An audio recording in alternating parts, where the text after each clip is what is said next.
Hello and welcome to WION Live Broadcast from London. I'm Ollie Barrett and these are the top stories this hour.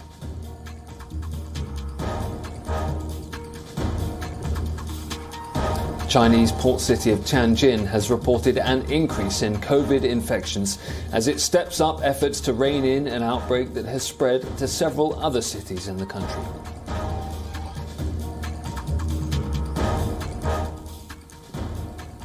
Welcoming negotiations on a free trade deal between India and the UK, Prime Minister Boris Johnson says an agreement will benefit British businesses and take the historic partnership between the nations to the next level.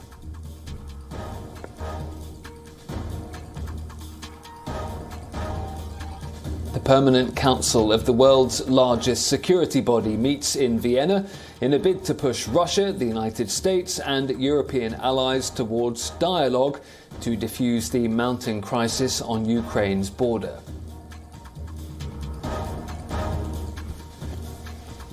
These are personal ministerial powers able to be exercised by Minister Hawke, and I don't propose to make any further comment at this time.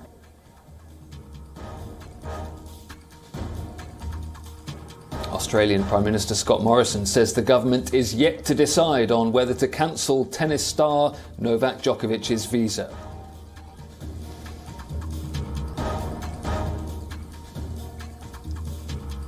And Nigeria's government ends its suspension of Twitter 7 months after banning the social media platform in a dispute over a tweet by President Muhammadu Buhari.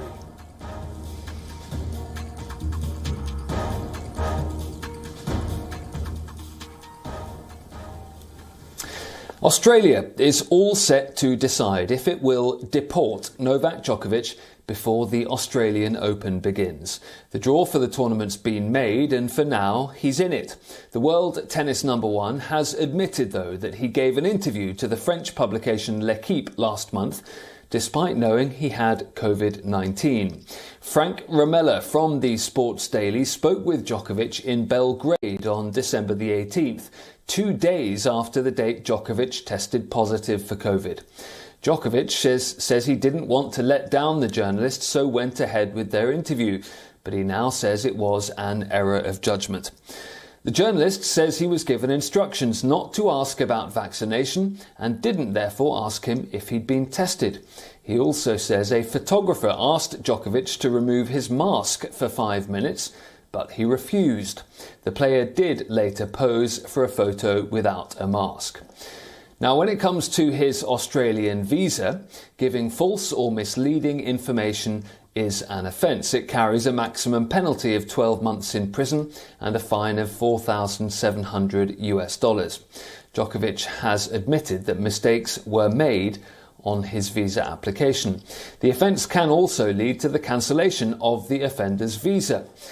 The revelations could also lead, though, to action from the Serbian government. When it comes to that interview, Djokovic seems to be in breach of his own government's isolation protocols. I think it's important that everyone knows that in Serbia, the laws equally apply to all, and that surely no one is allowed to breach the isolation rules, as it therefore puts the health of other people in jeopardy.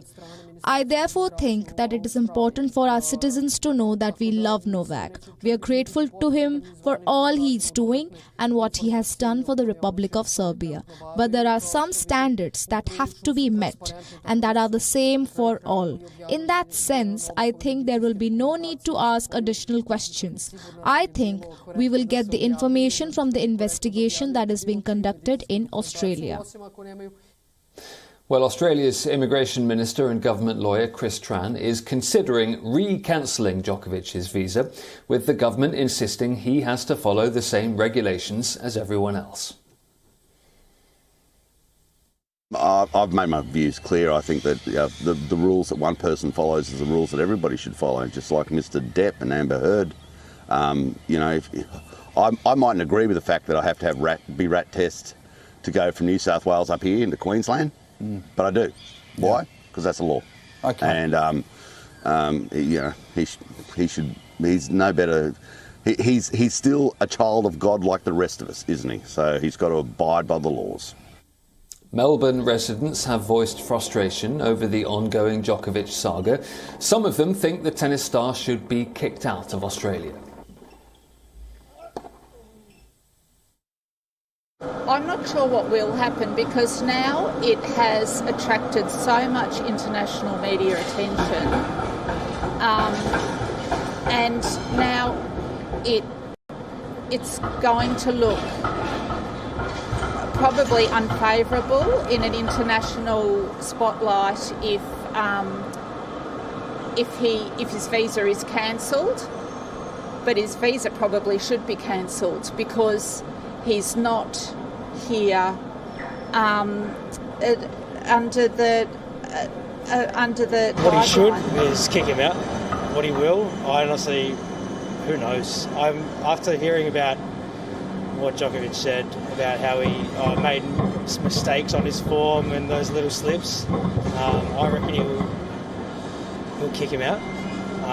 No one can stuff up that badly on little things like that. Like, that's just pretty basic stuff. So, yeah, I reckon he should and will boot him. After a series of allegations of multiple lockdown-breaching parties and weeks of denials of rule-breaking, the Prime Minister of the United Kingdom has now apologised for attending one gathering and has been plunged into a major crisis around his leadership. Mr. Speaker, I want to apologise.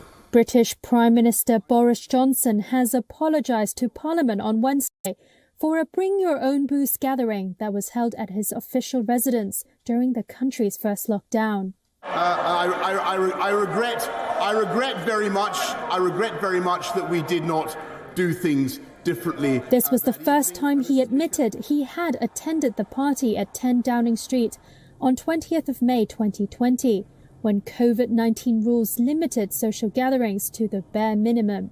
And when I went into that garden just after 6 on the 20th of May 2020 to thank groups of staff before going back into my office 25 minutes later to continue working, I believed implicitly that this was a work event. I know that millions of people across this country have made extraordinary sacrifices over the last 18 months, and I know the rage they feel with me and with the government I lead when they think that in Downing Street itself the rules are not being properly followed by the people who make the rules.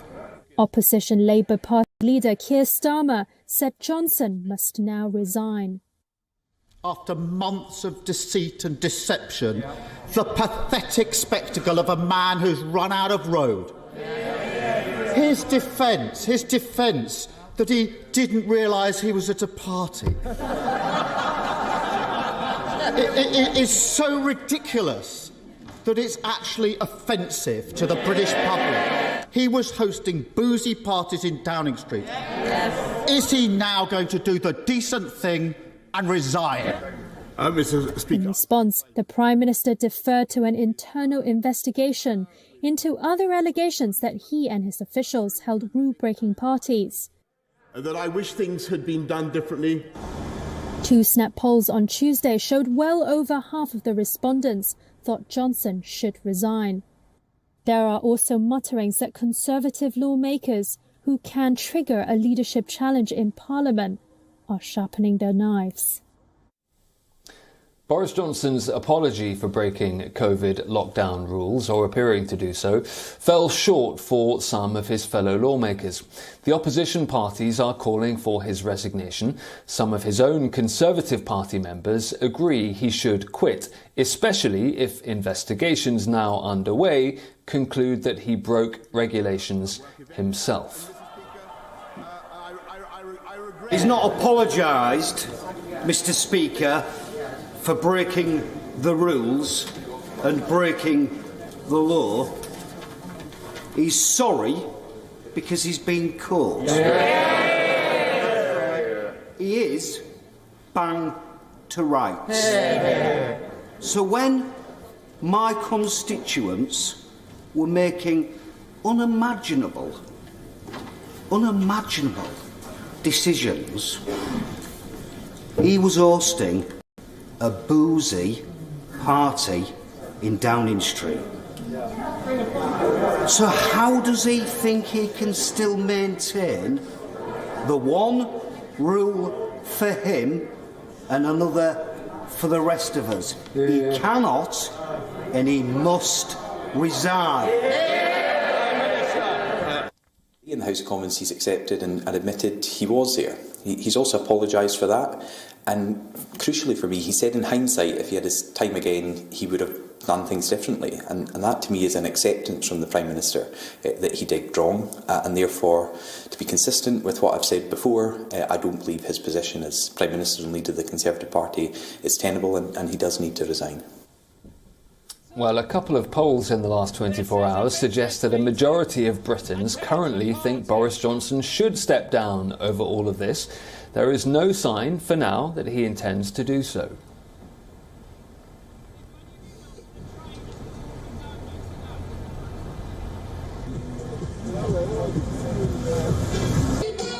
It isn't acceptable that he and his colleagues have behaved in the way that they have. An apology doesn't really cover it off, but I don't feel that a Prime Ministerial resignation would really help the nation at this stage. I think he now has a track record of duplicity and dishonesty over the course of a number of issues. But I'd say the majority of us have broken the rules somewhere not to suit ourselves. He's only human at the end of the day. I'm not going to slate the geezer because he's broken the rules as well. But that's just my opinion. A US judge has denied Prince Andrew's plea to dismiss a sexual assault lawsuit. The lawsuit was brought against the British royal by Virginia Giuffre, and the latest decision now paves the way for the case to proceed.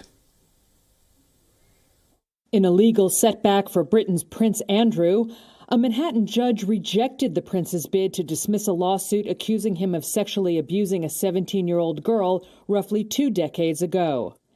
In a decision made public on Wednesday, the judge said that Virginia Giuffre could pursue her civil suit against Andrew, in which she claims he battered her and intentionally caused her emotional distress while she was allegedly being trafficked for sexual purposes by late financier Jeffrey Epstein. The judge said it was premature to assess Andrew's efforts to cast doubt on her claims, though the 61-year-old prince could do so at a trial. In 2009, Epstein paid Giuffre $500,000 without admitting liability to end a separate lawsuit charging him of sexually abusing her while underage. The judge in Andrew's case said it was too soon to decide whether that settlement with Epstein clearly and unambiguously shielded Andrew from also being sued by Giuffre. The judge did not address the merits of Giuffre's claims. Lawyers for Andrew and Giuffre did not immediately respond to requests for comment. Andrew, the second son of Queen Elizabeth, has denied Giuffre's accusations that he forced her to have sex more than 2 decades ago at a London home of former Epstein associate Ghislaine Maxwell and abused her at 2 Epstein properties. Maxwell was convicted on December 29th of recruiting and grooming girls for Epstein to abuse between 1994 and 2004. While the claims against Andrew have not been proven and the prince is not accused of criminal wrongdoing, his ties to Epstein have damaged his reputation and cost him many royal duties. The judge's decision to keep Giuffre's case against Andrew on track means that a trial could begin in the fall if no settlement is reached beforehand. And we can get more on this story now from our correspondent in New York, William Denzelo. Just over a week ago, a hearing was held to provide an opportunity for Prince Andrew's legal team, as well as Virginia Giuffre's representatives, to lay out their reasons for why this civil case should or should not be dismissed. We heard from Andrew Bretler, who represents Prince Andrew. He said that Virginia Giuffre's allegations of sexual assault against Prince Andrew were inconsistent and provided insufficient details. Of course, Virginia Giuffre alleges that she was sexually assaulted by Prince Andrew when she was 17 in London, here in New York City, as well as in the Virgin Islands. Prince Andrew has vehemently denied those allegations. Now, in a judge's ruling, Judge Lewis Kaplan said that the law prohibits the court at this stage from considering defendants' efforts to cast doubt on the truth of Miss Giuffre's allegations. A key part of this motion to dismiss also centred around a 2009 settlement reached in Florida between Virginia Giuffre and Jeffrey Epstein, the late financier who Virginia Giuffre alleges was sexually abused by and was groomed to have sex with other rich and powerful people. Ghislaine Maxwell was also one of those that Virginia Giuffre accuses, who was found guilty herself of sex trafficking here in New York City courthouse just a few weeks ago. Now, in this settlement, Virginia Giuffre was awarded $500,000. In return, also agreed not to sue any potential defendants. Now, Prince Andrew's legal team say that shields Prince Andrew from liability, but Virginia Giuffre's representatives say that that's irrelevant and that Prince Andrew is not subject to Florida jurisdiction. Judge has made a determination on that. He says it's not open to the court now to decide what the parties to the release in that 2009 settlement meant. In other words, not making a decision yet as to who the potential defendants in that settlement could be and whether that applied to Prince Andrew. So very much kicking that issue down the road. Judge Lewis Kaplan has said in the past that he expects the civil case to take place anywhere between September and December of this year. William Dentelow, New York. The United Kingdom and India have formally launched free trade agreement talks in New Delhi. The aim is to wrap up a trade deal by the end of this year. Both nations are hoping a deal will boost annual bilateral trade by billions of dollars. Britain has made a deal with India one of its post-Brexit priorities, now that it's free from the European Union's common trade policy. Initial bilateral talks have been held in New Delhi between Indian Trade Minister Piyush Goyal and his British counterpart Anne-Marie Trevelyan. Both the ministers hinted at an early harvest agreement in the next few months. That could see an interim trade agreement come first. The British minister joined her Indian counterpart to co-host the 15th UK-India Joint Economic and Trade Committee to review how businesses in both countries are benefiting from existing market access commitments.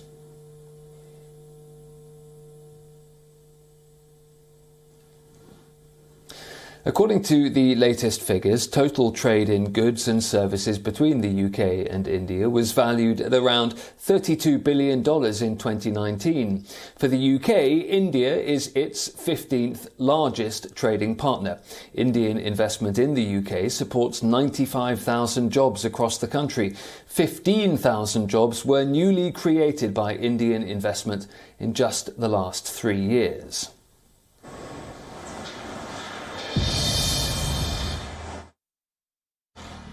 Important day for India-UK relationship. With much fanfare, India and the United Kingdom today launched the negotiations for the free trade agreement.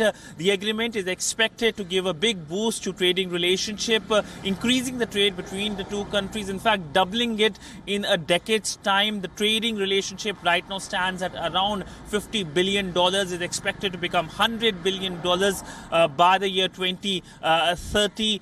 Also remember, the Indian side expects increase in Indian exports from labour-intensive sectors like leather, like agri-products, like jewellery. And also we know that UK is quite keen. The British Prime Minister has batted for early conclusion of the free trade agreement, saying that this will take the relationship between New Delhi and London to a next level. In fact, the visiting minister, the British minister, said that this is a future-facing deal, and UK was quite keen to have such a pact with India in a post-Brexit world.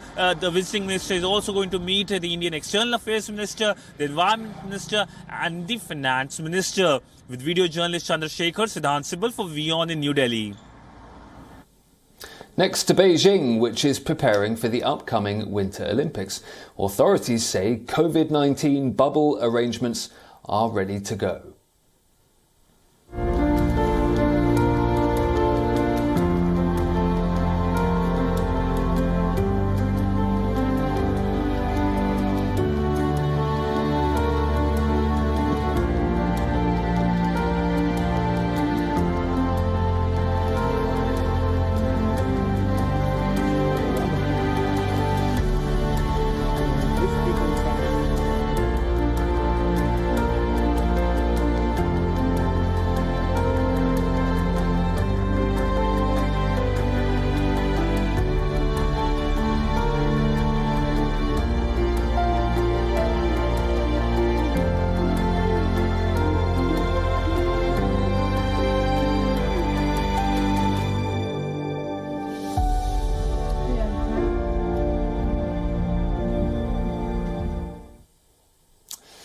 Over a decade ago, Natalia Peruz was hit by a car in New York. While recovering, she went on a trip across the Atlantic to Austria. She fell in love there with the sound of bells. Now she's the recipient of multiple musical accolades. She's a full-time musician but also a part-time busker on the streets of New York. Her story now from WION's broadcast partner, Voice of America. Bells are magical to me. The shape is like a dress. It's just visually like magic. The more I researched, the more I was fascinated. I have about 700 bells in my collection. Natalia Peruz is a New York-based musical saw and bell player and busker. The recipient of multiple musical awards, Peruz doesn't shy away from playing on the streets and is always glad to talk about her bell collection. Elephant bell, bicycle bells. The whole story started from these bells, which I collected from tourist stores in Austria. Peruz used to be a dancer. She interned at the Martha Graham Dance Company and was sure her future would be connected to dance. But everything changed in a split second. She got hit by a car on a New York street as she was making her way home after dance practice. She was badly hurt, both physically and emotionally. The prospect of dancing professionally started to feel very distant and unrealistic. In an attempt to cheer Peruz up, her parents took her on a trip to Austria. While in Austria, we rented a car and we were driving, and through the open windows of the cars, I could hear the sound of bells. So I said to my father as a joke, all these different cowherds, they have different pitches of bells. Wouldn't it be fun to collect a whole octave of these cowbells and play them? Peruz just knew she had to learn how to play the bells. She never had teachers. She read old books, studied old photographs, and used her imagination to do the rest of her learning.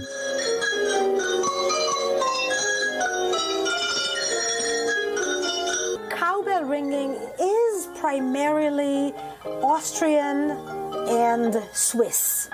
Possibly you can also find it in France. But anywhere else in the world, these particular brand of cowbells, they're really just in those countries. Possibly there may be some ringer here or there in other countries, like I'm in New York. Ringing cowbells is hard work. The musician stands in front of an 8-feet-long table and constantly moves from one end to the other, ringing the various bells in front of him or her. Peruz says there's a certain choreography to that, a certain dance-like structure, making it physically quite demanding. In New York, she has been the only solo bell ringer.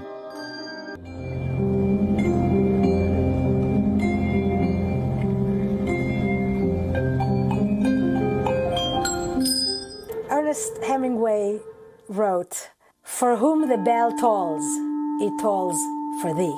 Oh, I think the bell tolls for everybody. All of us. There's no escaping the bells. For Anna Nelson in New York, Anna Rice, WION News.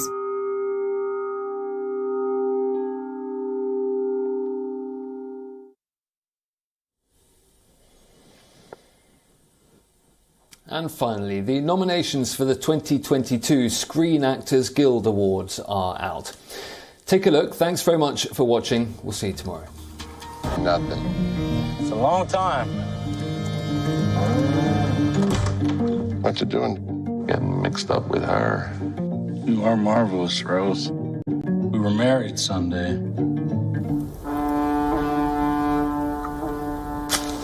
Gucci is a rare animal.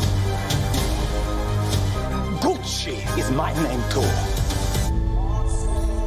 We're living in a civil war. This is the time to make a new start. What do you want? I believe we're going to do just that. The family we're born with, and to families we make along the way. To Richmond! Which part? Maggie, I would like to see the book. You don't like me? Oh, God, she bugs me. Tennis takes expert instruction. It takes families with unlimited financial resources. Dun, dun, dun! So exciting. Okay, here we go. Our first category is outstanding performance by a male actor. Woo, I feel like I just want to celebrate after every time.